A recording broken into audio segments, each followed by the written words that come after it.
சட்டமன்ற உறுப்பினர் மார்கண்டேயன் கைது. குறிப்பா முதல்வர் திரு ஜோசப் விஜய் அவர்களை மிரட்டல் விடுத்ததாக கைது செய்யப்பட்டிருக்காரு.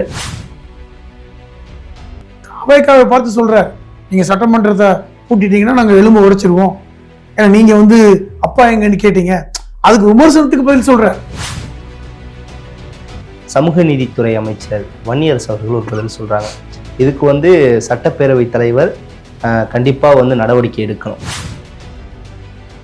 திமுக தலைவர் மு.க. ஸ்டாலின் அவர்கள் ஒரு விஷயம் சொல்றார். அதாவது நிறைய அமைச்சர்கள் மீது சர்ச்சைகள் வருது, அதுக்கெல்லாம் என்ன பண்ணீங்க? அதனால எந்த காலத்திலும் திமுக பாஜகவோடு இணையாது, காங்கிரஸ் அழிந்து விடும். எழுதி வச்சுக்கோங்க, காங்கிரஸ் அழிந்து விடும் வட இந்தியாவில். 3ஆம் அணி அமைத்து விபி சிங்கை பிரதமராக்கியது யார்? 3ஆம் அணி அமைத்து குஜராலை பிரதமராக்கியது யார்? கலைஞர் அவர்கள் தான். அதற்கான தேவை இன்னைக்கு வந்திருக்கு நான் பார்க்கிறேன். 3ஆம் அணி அமைத்தால் 3ஆம் அணி இந்தியாவை ஆட்சி செய்த வரலாறு இருக்கிறது.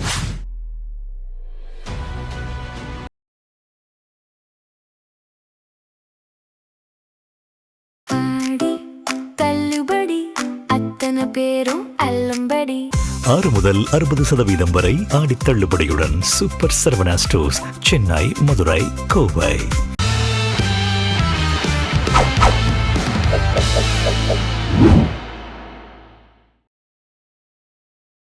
ஜம் தொலைக்காட்சி நேயர்களுக்கு வணக்கம். இன்றைய சிறப்பு நேர்காணலில் நம்மோடு அரசியல் விமர்சகர் திரு புதுமடம் அலிம் அவர்கள் இணைந்துள்ளார். அவரிடம் இன்றைய அரசியல் சூழல் குறித்து விரிவாக விவாதிப்போம். சார் வணக்கம். வணக்கம். எப்படி இருக்கீங்க சார்? நலமா இருக்கேன் சார். இன்னைக்கு காலையில ஒரு செய்தி, திமுகவினுடைய விளாத்திக்குளம் சட்டமன்ற உறுப்பினர் மார்கண்டேயன் கைது.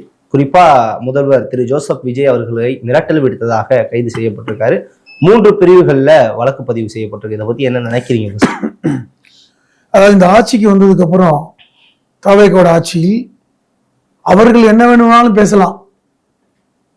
எதிர்த்து எதிர்கட்சியினர் ஏதாவது பேசிட்டாங்கன்னா வழக்கு தொடர்வது என்பது வழக்கமாக இன்னைக்கு மாறிவிட்டது. காரணம், அவங்க வாயில வந்ததை பேசலாம், என் வாயில வந்துருன்னு சொல்லி கூட பேசலாம்.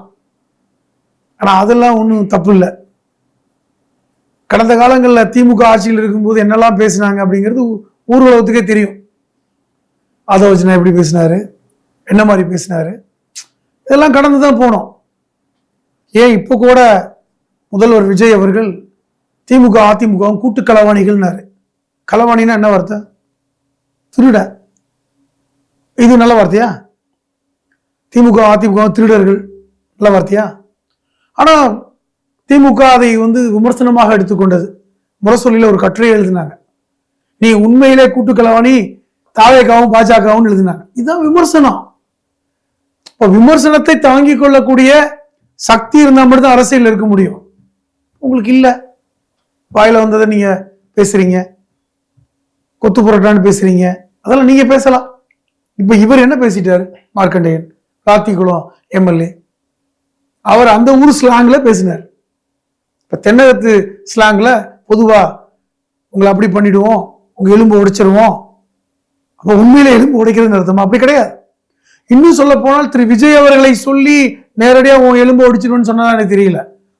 அவைக்காவை பார்த்து சொல்றாரு, நீங்க சட்டமன்றத்தை கூட்டிட்டீங்கன்னா நாங்க எலும்பு உடைச்சிருவோம், ஏன்னா நீங்க அப்பா எங்கன்னு கேட்டீங்க.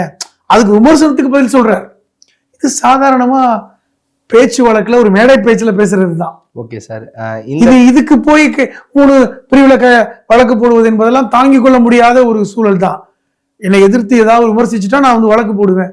இது என்ன மாதிரியான போக்கு? இது ஒரு பாசிச போக்கு தானே. சார், இப்ப இந்த இவர் பேசிய இந்த செயலுக்கு சமூக நீதித்துறை அமைச்சர் வன்னியரசு அவர்கள் ஒரு பதில் சொல்றாங்க. இதுக்கு சட்டப்பேரவை தலைவர் கண்டிப்பா நடவடிக்கை எடுக்கணும் அப்படிங்கிற ஒரு விஷயத்த சொல்றாரு. எல்லாருக்கும் எலும்பு இருக்கு, அதை ஞாபகம் வச்சுக்கணும். ஏங்க இப்படி விமர்சனம் பண்ணிட்டு போங்க, தாராளமா விமர்சிக்கலாம். வன்னியரசு அவர்கள் சொன்னது நான் தப்புன்னு கூட சொல்ல மாட்டேன். இப்ப நீங்க என்ன பார்த்து எலும்பு உடைச்சிருவோம்னா நான் எங்களுக்கும் தெரியும் அப்படிங்கிறத சொல்லிட்டு போங்க. சபாநாயகர் நடவடிக்கை எடுக்குன்னு சொல்லிட்டு போங்க, தப்பு கிடையாது. ஆனால் வழக்கு தொடர்ந்து உங்க மேல கேஸை போட்டு கைது பண்ணுவது என்பது அத்துமீறல் செயல். இந்திய அரசமைப்பு சட்டம் 19(1) ரொம்ப தெளிவா சொல்லியிருக்கு. அதாவது ஃப்ரீடம் ஆஃப் ஸ்பீச், பேச்சுரிமை. இதை பற்றி இந்திய அரசியலமைப்பு சட்டத்தில் ரொம்ப தெளிவான ஒரு விஷயம் என்னன்னா, இந்தியாவில் குடியிருக்கின்ற அத்தனை குடிமக்களுக்கும் பேச்சுரிமை உண்டு. அதில் மாற்று கருத்து இல்லை. 3 விஷயத்துல மட்டும்தான் நீங்க வந்து அதில் தவிர்த்துக்கணும். ஒன்று, தேச விரோத பேச்சு. தேசத்துக்கு எதிரான ஒரு பேச்சு பேசுறத அதை வந்து பேச்சுரிமையா எடுத்துக்க முடியாது. அதே மாதிரி உங்களுடைய உங்களுடைய செயலுக்கு இழுக்கு ஏற்படுத்துவது, உங்களுடைய மதிப்பை நான் குலைக்கிறது மாதிரி பேசக்கூடாது, அதுக்கு எனக்கு உரிமை கிடையாது. அதுக்கு பேர் அவதூறு. அது ஓகே. வெளியுறவு கொள்கையில பேசுறது, இந்தியாவை வெளிநாட்டுக்கு போய் இந்தியா மோசமான நாடுன்னு சொல்றது, அதுக்கு உரிமை கிடையாது. ஆனால் அதை தவிர அத்தனைக்கும் நமக்கு உரிமை உண்டு. நான் கெட்ட வார்த்தை சொல்லி தான் பேச முடியாது, அதாவது உங்க மதிப்புக்கு குந்தகம் விளைவிக்க முடியாது. இது எனக்கு சாதாரண நடைமுறை வார்த்தை தானே. அப்படி பார்த்தால் ஊர் உலகத்துல எலும்பு ஒடிச்சிருவேன் அப்படின்னு ஒருத்தன் சொல்றான்னு போய் நான் கம்ப்ளைண்ட் பண்ணலாமா போலீஸ் ஸ்டேஷன்ல? என்ன நீங்க சொல்றீங்க சார், இப்படி பேசுறீங்கன்னா உங்க எலும்பு முறிச்சிருவோம் சார், நான் போய் கம்ப்ளைண்ட் பண்ண எடுத்துக்குவீங்களா? சட்டம் எல்லாத்துக்கும் பொது தானே. அப்ப இதுல வந்து இந்த பேச்சு வழக்கில் இருக்கின்ற விஷயங்களுக்கெல்லாம் நம்ம ஒன்றும் இது பண்ண முடியாது, தாங்கிக் கொள்ள முடியல. ரொம்ப முக்கியம், இந்த விமர்சனங்களை தாங்கிக் கொள்ள முடியல. காரணம், உங்களை நோக்கி திமுக காரங்க விமர்சிக்கிறாங்க அப்படின்னால் நீங்க பதிலுக்கு தாங்கிக் கொள்ளணும். இன்னைக்கு முன்னாள் முதல்வர் ஸ்டாலின் அவர்கள் சொல்றாங்கல்ல, விமர்சனத்தை நீங்க தாங்கிக்க முடியலன்னு. அது ஒரு விஷயத்தை ஞாபகப்படுத்துறேங்க. முத்தமிழறிஞர் கலைஞர் அவர்கள் சொன்ன விஷயம். அப்போ ஒரு பத்திரிகையாளர் கேட்கிறாங்க, உங்க மேல இவ்வளவு விமர்சிக்கிறாங்க, உங்களை இவ்வளவு திட்டுறாங்களே அப்படின்னு கேட்கிறாங்க. அதுக்கு கலைஞர் அவர்கள் கொடுத்த பதில் ரொம்ப முக்கியமானது. அவர்கள் தான் என்னை வாழ வைக்கிறார்கள் சொன்னார். காரணம், தினம் தினம் என்னை பற்றி பேசவில்லை என்றால் அவர்களுக்கு தூக்கம் வராது. அவர்கள் என்னை தங்களுடைய வசவு மூலமாக எங்களை வாழ வைக்கிறார்கள், வாழ்க வசவாளர்கள் சொன்னார். இதெல்லாம் வந்து அரசியல்ல வந்து ஒரு பெரிய லெஜெண்டரி தாட். ஓகே சார், உங்களுக்கு இல்லையே. திமுக தலைவர் மு.க. ஸ்டாலின் அவர்கள் ஒரு விஷயம் சொல்றார். அதாவது நிறைய அமைச்சர்கள் மீது சர்ச்சைகள் வருது, அதுக்கெல்லாம் என்ன பண்ணீங்க? அரசியல் விமர்சனங்களுக்காக நீங்க எவ்வளவு வாட்டி தான் கைது பண்ணுவீங்க அப்படிங்கிற மாதிரியான. அதான் சொல்றேங்க. வெள்ளக்காரன் காலத்துல ரவுலத் சட்டம்னு ஒரு சட்டம் வந்துச்சு, நம்ம கூட படிச்சிருப்போம். ரவுலத் பிரபுன்னு ஒரு வெள்ளக்காரர் தான் அதிகாரியா, இந்தியாவுடைய தலைமை அதிகாரியா இருந்தபோது ரவுலத் சட்டம் நீங்க கூட படிச்சு பாருங்க. அந்த சட்டத்துடைய நோக்கம் என்ன தெரியுமா? பேச்சுரிமை தடை பண்ணுவது. அரசுக்கு எதிராக யார் பேசினாலும் கைது பண்ணுவாங்க. அந்த சட்டத்துக்கு பேரு ரவுலத் சட்டம். அந்த சட்டத்தில் பல்வேறு தலைவர்கள் கைது செய்யப்பட்டு சிறையில் அடைக்கப்பட்டாங்க. நீங்க ஒரு கருத்தை எழுத முடியாது பத்திரிகையில, ஒரு மேடையில் நீங்க பேசுனீங்கன்னா உங்களை கைது பண்ணுவாங்க. அதையும் மீறி மேடைகள் பேசினால் உங்களை வந்து அடக்குமுறை. ஜாலியன் வாலாபாக் படுகொலை பத்தி படிச்சிருக்கோமா? அந்த ரவுலத் சட்டத்தின் அடிப்படையில் தான் ஜாலியன் வாலாபாக் படுகொலை நடத்தப்பட்டது. ஜெனரல் டயர் வந்து சுட்டானா சுதந்திர போராட்ட வீரர்களை எப்படி கொண்டு குவித்த வரலாறு படிச்சிருக்கோம். அந்த சோகமான வரலாற்று பின்னணி அது ரவுலத் சட்டம். இன்னைக்கு அதை ஒட்டி தான் இன்னைக்கு என்ன வரீங்க, நெருக்கி பேச்சுரிமையை தடை பண்ற எல்லா விஷயத்தையும் பண்றீங்க. உங்களுக்கு என்ன பிரச்சனை? உங்களுடைய பெருமை, உங்களை பத்தி தனிப்பட்ட முறையில் நான் வந்து பேசக்கூடாது, தனிப்பட்ட வாழ்க்கையை பேசக்கூடாது. ஆனால் பொது வழியில் தனிப்பட்ட வாழ்க்கையிலையும் பேசுவாங்க. ஆனால் உங்களை வந்து உங்களுடைய பெருமைக்கு இழுக்கான பேசல, ஆனால் நடைமுறையில் இருக்கின்ற வார்த்தைகளை பயன்படுத்தல என்ன பிரச்சனை இருக்கு? அதையும் தாங்கிக்க முடியல. அப்படி தாங்கிக் கொள்ள முடியாத நீங்கள் என் வாயில நல்லா வந்துருன்றீங்க. இது இழிவான வார்த்தை இல்லையா? அப்போ அதை நம்ம பொறுத்துக்கிறோம்ல. இப்ப இப்படி இந்த மாதிரியான விமர்சனங்களை நீங்கள் தாங்கிக் கொள்ள முடியல. இன்னைக்கு சொன்ன மாதிரி ஸ்டாலின் அவர்கள் சொன்னது மாதிரி அமைச்சர்கள் மேல உங்களால் நடவடிக்கை எடுக்கவே முடியல, ஒருத்தர் மேல கூட எடுக்க முடியல. பல்வேறு அமைச்சர்கள் மேல இன்னைக்கு சர்ச்சைகள் வருது, நீங்க வாய மூட்டிட்டு இருக்கீங்க.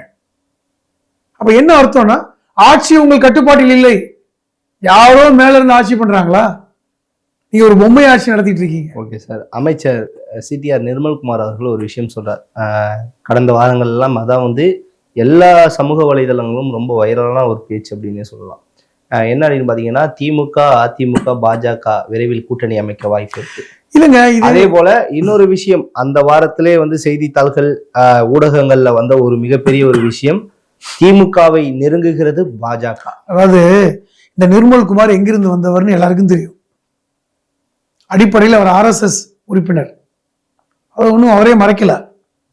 பாஜகவில் ஐடி விங்குடைய பொறுப்பில் இருந்தவர். அவர் தான் பாஜகவோட நெருக்கமானவர். இன்னைக்கு வரைக்கும் பாஜகவோட நெருக்கமானவர். உங்களுக்கு தெரியுமா, இங்க இருக்கின்ற ஆட்சிக்கும் பாஜகவுக்கும் இடையில் இருக்கின்ற பாலமாக இருக்கக்கூடியவர் நிர்மல்குமார். இல்ல சார், திமுகவுக்கும் அதிமுகவுக்கான கூட்டணிக்கு ஒருங்கிணைப்பாளர் ராஜேந்திர பாலாஜின்னு அவர் சொன்னது மாதிரி நான் சொல்றேங்க, தாவேக அரசுக்கும் பாஜகவுக்கும் இடையில இருக்கின்ற அந்த கொரியர் வேலையை பார்க்கக்கூடியவர் நிர்மல்குமார். அதை அவரே மறுக்க மாட்டார். அவர் சொல்றாரு திமுக நெருங்க போகுதுன்னு. இது எப்படின்னா ஒரு மடைமாற்ற வேலை. நாங்க நெருக்கமா இருக்கோம், அதை மறைக்கிறதுக்கு நான் அவங்கள கோர்த்து விடுறது. நான் நெருக்கமா இல்லை, ஆனா உண்மையில் நான் தான் நெருக்கமா இருக்கேன். அவர் கூட நெருக்கமா இருக்கேன், ஆனா நான் நீங்க தான் அவர் கூட நெருக்கமா இருக்கேன்னு கோர்த்து விட்டு என்னை மடைமாற்றிக் கொள்வது. உண்மையில் இந்த போஸ்ட்மேன் வேலையை பார்க்கறது அவர் தான். முன்னாடி RN ரவி பார்த்துக்கிட்டு இருந்தார், ஆளுநர், அந்த வேலையை. ஆனா இன்னைக்கு அவர் அதிமுகவோட பண்ணிக்கிட்டு இருந்தார். அதிமுகவுக்கும் பாஜகவுக்கும் இடையில எல்லா வேலையும் பண்ணார். இன்னைக்கு நிர்மல்குமாருடைய முழுநேர வேலையை அதுதான். அதனால எந்த காலத்திலும் திமுக பாஜகவோடு இணையாது. ஓகே சார், மக்களவை கூட்டத்தொடர் இன்னைக்கு ஒத்தி வைக்கப்பட்டிருக்கு. குறிப்பாக திமுகவினுடைய எம்பிக்கள் எல்லாம் மேகதாது அணைக்காக பேசியது பெரும் சர்ச்சையாயிற்று. ஒன்று தெரிந்து கொள்ளுங்கள், இந்த காவிரி இஷ்யூவில் இன்னைக்கு வரைக்கும் தெளிவா போராட்டங்களை நடத்துவது திமுக. அது ஒரு ஈஸியான விஷயம் இல்லை. மேகதாது அணை என்பது அது ஆடு தாண்டா காவேரின்னு சொல்லுவாங்க. ஆடு தாண்டும் காவேரி அந்த அளவுக்கு சுருங்கி தான் இன்னைக்கு விரிவடைஞ்சு தமிழ்நாட்டுக்கு வருது. அதுல போய் அணையை கட்டினா டெல்டா முடிஞ்சது, டெல்டா வறட்சி ஆயிடும். தமிழ்நாட்டின் நெற்களஞ்சியம் சொல்லக்கூடிய தஞ்சாவூர், தஞ்சை பகுதி, டெல்டா பகுதியெல்லாம் வறண்டு போயிடும். அது அவ்வளவு ஈஸியான விஷயம் அல்ல. இன்னைக்கு அதை முடக்கும் என்ற ஒரு வேலையை காங்கிரஸ் அரசு, கர்நாடகா காங்கிரஸ் அரசு செய்து பச்சை நிற துண்டு அணிந்து போயிருக்காங்க திமுக எம்பிக்கள். அதுதான் சொல்றேன், விவசாயிகளுக்கு. அதனால அது ஒரு முக்கியமான இஷ்யூ. இரண்டாவது டீலிமிட்டேஷன். இந்த வார்டு மறுவரை சொல்லக்கூடிய எம்பிக்களுடைய அந்த தொகுதி எண்ணிக்கையை கூட்டணும் அப்படின்றாங்க. தமிழ்நாடுக்கும் கூடும், ஆனால் வட இந்திய மாநிலங்களுக்கு எண்ணிக்கை எங்கேயோ போயிடும். முக்கியமா சொல்ல போனா இந்த வார்டு மறுவரை வந்தால் காங்கிரஸ் அழிந்து விடும். எழுதி வச்சுக்கோங்க, காங்கிரஸ் அழிந்து விடும் வட இந்தியால. சார், அதாவது இந்த டீலிமிட்டேஷன்ல திமுகவோட ஸ்டாண்ட் என்ன அப்படிங்கிற ஒரு விஷயம் சொல்றாங்க. இந்தியா கூட்டணிக்கு எதிராக இப்ப செயல்பட்டு கொண்டிருக்கிறது திமுக. குறிப்பாக பாஜகவுக்கு ஆதரவாக டீலிமிட்டேஷன்ல வாக்கு அளிக்க கூட வாய்ப்பு இருக்கு அப்படின்னு தகவல். வாய்ப்பே இல்ல. டீலிமிட்டேஷனுக்கு எதிராக இருக்கின்ற கட்சி திமுக. கடந்த முறை கொண்டு வந்தாங்க டீலிமிட்டேஷன். எப்படி தோற்று போனது? யார் தோற்கடிச்சாங்க? ஒரு விஷயத்தை தெரிஞ்சுக்குங்க, இந்தியாவில் இந்த டீலிமிட்டேஷன் கொண்டு வரணும்னா எண்ணிக்கையை கூட்டுகின்ற இந்த விஷயத்துக்கு நீங்க பாராளுமன்றத்தில் 3/2 பங்கு ஆதரவு வேணும். அப்பதான் நீங்க அரசமைப்பு சட்ட திருத்தம் செய்ய முடியும். இன்னைக்கு இல்ல பாஜகவுக்கு.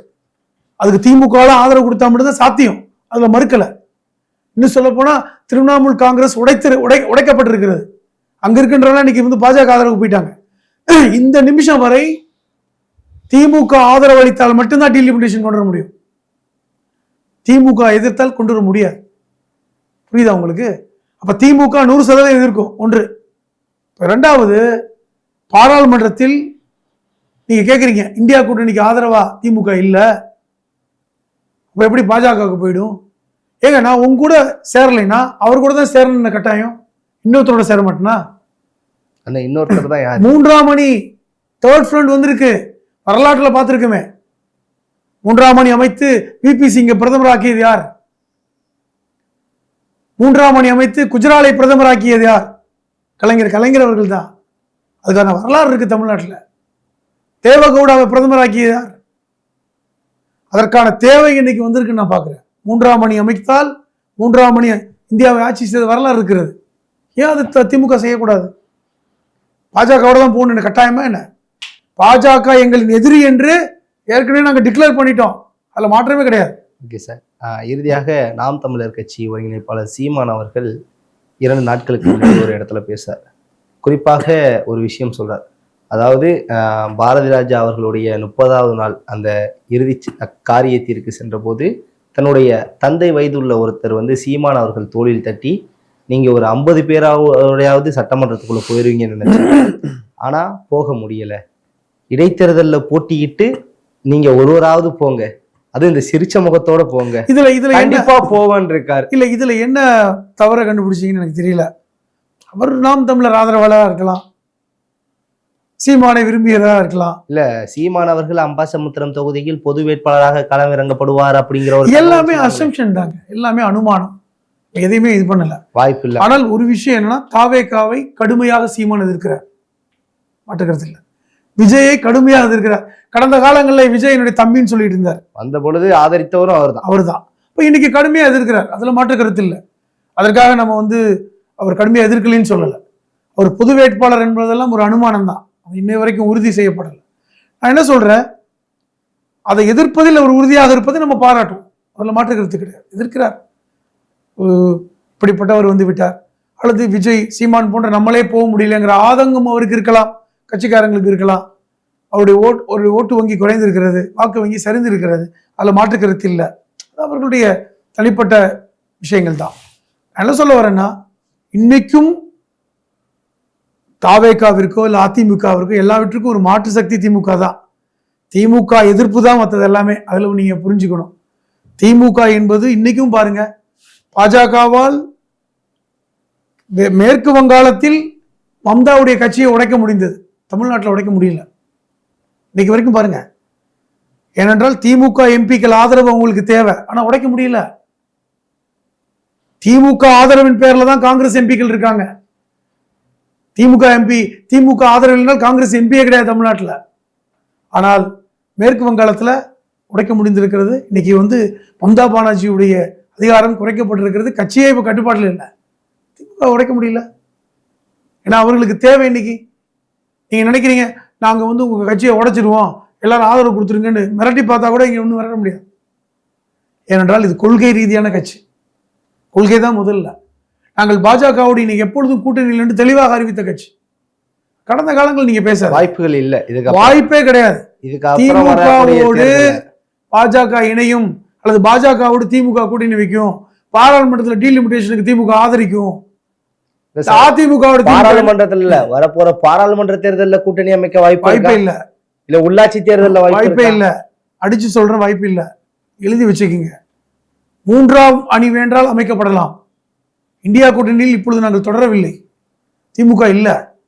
3ஆம் அணி அணைக்க எத்தனையோ வாய்ப்பு இருக்கு. தேர்தல் முடிவு வந்ததுக்கு அப்புறம் முலாயம் சிங் யாதவுடைய பையன் அகிலேஷ் யாதவ், அவர் தான் இன்னைக்கு முதல்வர் வேட்பாளர், அங்க முக்கியமான தலைவர். அவர் சொன்னது இதுதான், போட்டோ எடுத்து போட்டிருந்தார். ஸ்டாலின் அவர்கள் போட்டோ, அகிலேஷ் யாதவ், மம்தா பானர்ஜி, தேஜஸ்வி யாதவ் போட்டோ போட்டு நாங்களெல்லாம் ஒரு அணின்னு போட்டிருந்தார். ராகுல் காந்தி போட்டோ இல்லை. அவர்களும் காங்கிரஸ் உடைய எதிர்ப்பில் தான் இருக்காங்க. இந்தியா கூட்டணி உடைய வாய்ப்பு இருக்கிறது, 3ஆம் அணி வருவதற்கு வாய்ப்பு இருக்கிறது.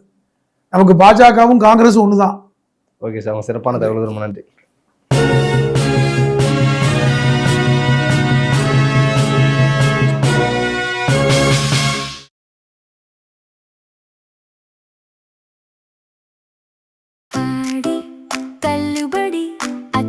பேரும் அல்லம்படி 6 முதல் 60% வரை ஆடி தள்ளுபடியுடன் சூப்பர் சரவணா ஸ்டோர்ஸ், சென்னை, மதுரை, கோவை.